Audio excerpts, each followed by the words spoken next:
Did you shoot Kate Steinle, the lady who was down on Pier 14? Yes.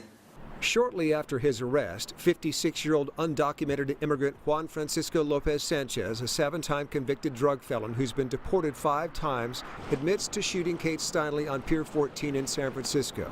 Tragically, just 2.5 months earlier, he was released from the San Francisco jail on a dismissed felony marijuana charge.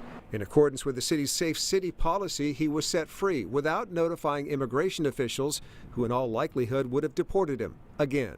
This makeshift memorial on Pier 14 is dedicated to the memory of Kate Steinle. She was fatally shot and killed here on July the 1st. It's a long way from Fresno County, but in a way, it's at the heart of a new spirit of cooperation between Fresno County and ICE. Their goal is simple: deport dangerous criminals. On June 22nd, the Fresno County Sheriff's Office partnered with Homeland Security ICE in a pilot program. At a press conference this summer, Sheriff Margaret Mims announced that unlike San Francisco, Fresno County is now fully cooperating with ICE to legally identify criminals like Lopez Sanchez for possible deportation. We truly want to avoid any kind of incident like happened in San Francisco. Since Sheriff Margaret Mims started allowing ICE agents access to the Fresno County Jail, over 120 undocumented immigrants with violent criminal records have been deported from Fresno County.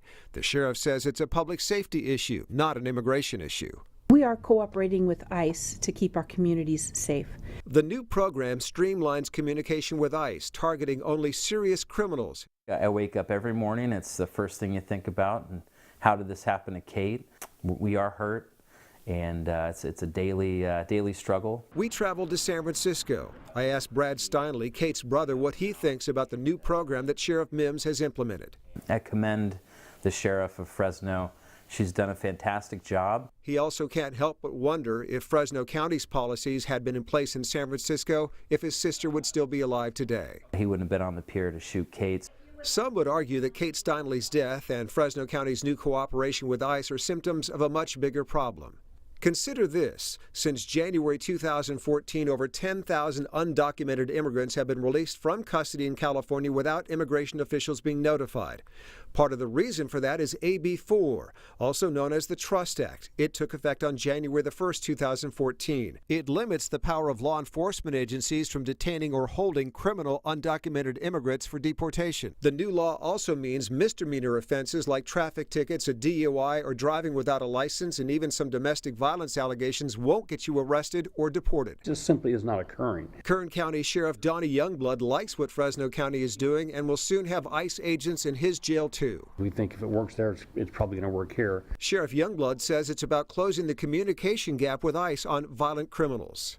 We provide them with information and they can do their job. And he's not alone. Los Angeles County Sheriff Jim McDonnell recently announced that he too, like Fresno County, will allow ICE agents into his jail on a limited basis to screen for violent criminals who are in the country illegally. To various degrees, some law enforcement officials in Riverside, Orange, Butte, Alameda, Contra Costa, San Mateo, San Diego, San Bernardino, and Marin counties are now cooperating with ICE. Under a new Department of Homeland Security Priority Enforcement Program, or PEP, they are now notifying ICE when an individual who is a danger to public safety is about to be released from custody. In compliance with the Trust Act, they won't hold the suspects for ICE, but they'll notify ICE. What do we want? ICE out of Fresno! When do we want it? Now! But the sheriff's new program has its critics, including the ACLU. Counties like Fresno should not engage in immigration enforcement. Outspoken critics of the sheriff's program have held several rallies in front of her office, claiming, among other things, that low-level offenders are being locked up and deported. Not so, says Sheriff Mims. Nobody gets booked into the Fresno County Jail just for committing a traffic infraction. That doesn't happen. We are predominantly an all-felony jail. So who is ICE deporting from the Fresno County Jail? A few examples. 41-year-old Jose Nava, a Mexican national, was taken into ICE custody for a conviction of assault with a deadly weapon and possession of a firearm by a felon and illegal re-entry into the U.S. He's already been deported 5 times. 40-year-old Luis Alonso, a Mexican national, was taken into ICE custody for conviction of sexual battery and illegal entry into the U.S. He's already been deported 3 times. And 34-year-old Jesus Padilla, a Mexican national, was taken into ICE custody for conviction of possession of narcotics for sale. jail. He's already been deported 3 times. Others were flagged for being in street gangs, selling drugs, assault, burglary, or carrying a loaded firearm.